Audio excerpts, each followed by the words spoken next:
Мирчо мой не сака да се жене.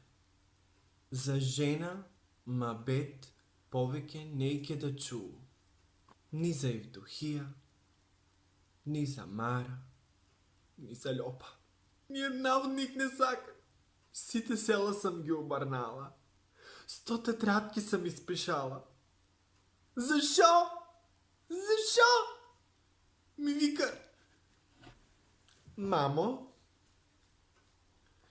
јас излевам од креденецо, не сакам повеќе да се крием, на мене жена не ми треба. Јас викам: како може жена да не ти треба? Мирчо, сине мајчин, јас маш не терам, сам ќе си го најдеш.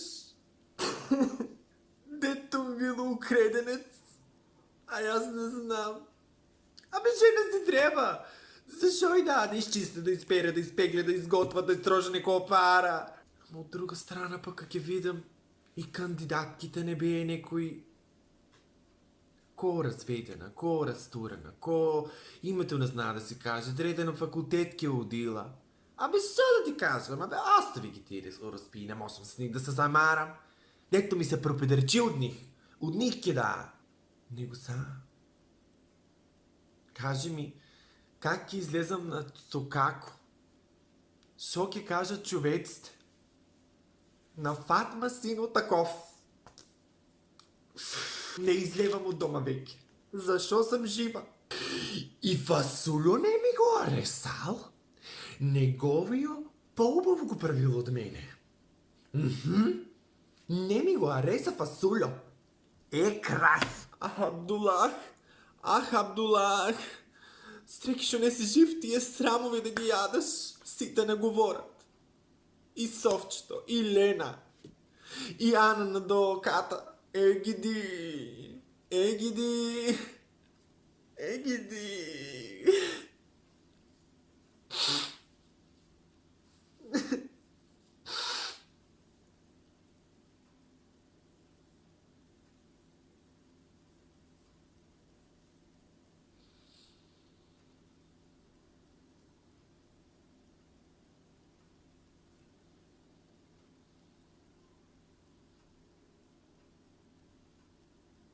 Он е мој син.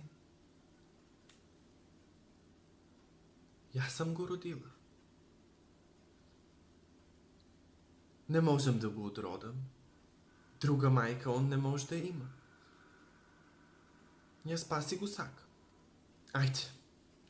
Ајде. Главата нагоре, Фатмо.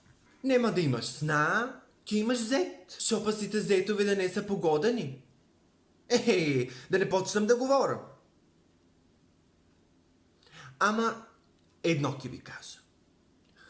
Поубаво некој од мојо фасул и од мојо имамбала иди не прави.